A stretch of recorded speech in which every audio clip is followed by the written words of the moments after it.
Écoutez, laissez-moi vous dire quelque chose que vous n'avez peut-être pas encore réalisé. Il s'agit de cette voix qui ne cesse de répéter, d'insister, de marteler votre tête. Celui qui dit « j'ai besoin, je veux, je le mérite », même quand on sait que ce n'est pas tout à fait ça. Elle est toujours là, n'est-ce pas? Et le pire, c'est que plus on l'écoute, plus il devient fort, comme s'il prenait sa propre vie. Il s'avère qu'au début, c'était plus facile de l'ignorer. Ou plutôt, il était plus facile de céder, car céder semblait être la solution la plus simple. Après tout, qui peut résister à un besoin qui semble si urgent? Mais voici le problème, plus vous nourrissez cette voix, plus elle grandit, plus elle exige, plus elle domine. Et soudain, vous vous retrouvez piégé dans un cycle où tout ce qui compte est de satisfaire ce désir immédiat, même si le regret vient plus tard. Avez-vous déjà réfléchi à la façon dont cela fonctionne?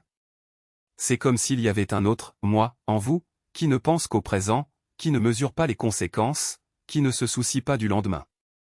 Et ce « je » est convaincant, il sait exactement quoi dire pour vous convaincre. Allez, faites-le, vous le méritez, personne ne le saura, c'est juste pour cette fois.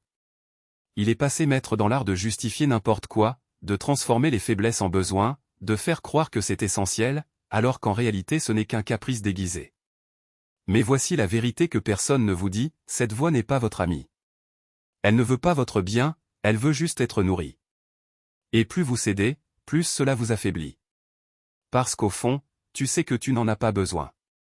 Vous savez que si vous y réfléchissez, vous réaliserez que ce n'est qu'une impulsion, une illusion, un piège. Le problème est que, lorsque nous sommes au milieu du tourbillon, tout semble trop réel, trop urgent, trop inévitable. Et le plus ironique?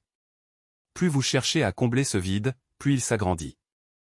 C'est comme essayer d'éteindre un incendie avec de l'essence.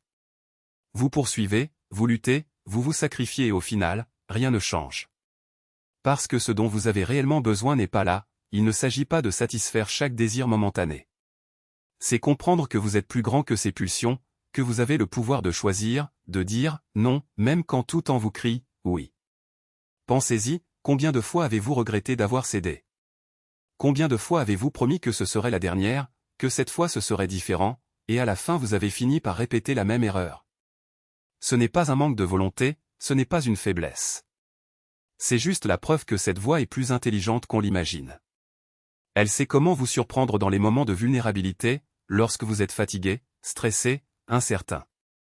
Et puis, elle attaque. Mais voici la bonne nouvelle, vous pouvez le désactiver. Pas d'un seul coup, pas comme par magie, mais petit à petit, avec conscience, avec stratégie. Chaque fois que vous résistez, chaque fois que vous choisissez de ne pas céder, vous affaiblissez cette voix. Et avec le temps, il perd de sa force, jusqu'à devenir un simple murmure en arrière-plan, quelque chose que vous pouvez ignorer sans trop d'efforts. Le secret n'est pas de le combattre, mais de comprendre qu'il ne définit pas qui vous êtes. Vous n'êtes pas vos désirs, vos compulsions, vos faiblesses.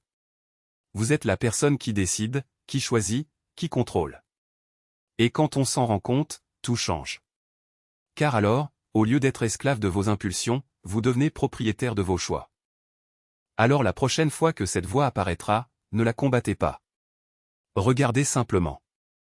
Demandez-vous, est-ce vraiment nécessaire? Est-ce que cela m'amènera là où je veux aller?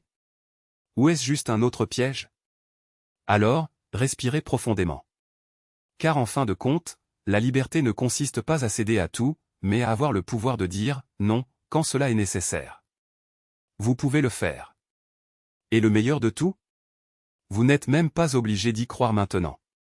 Faites simplement le premier pas. Juste un. Et puis un autre. Et un autre. Jusqu'à ce que, sans vous en rendre compte, vous regardez en arrière et constatez que vous avez déjà parcouru un chemin que vous n'auriez jamais imaginé possible. Et alors, vous comprendrez que la vraie force a toujours été en vous. Il n'attendait plus qu'à être découvert.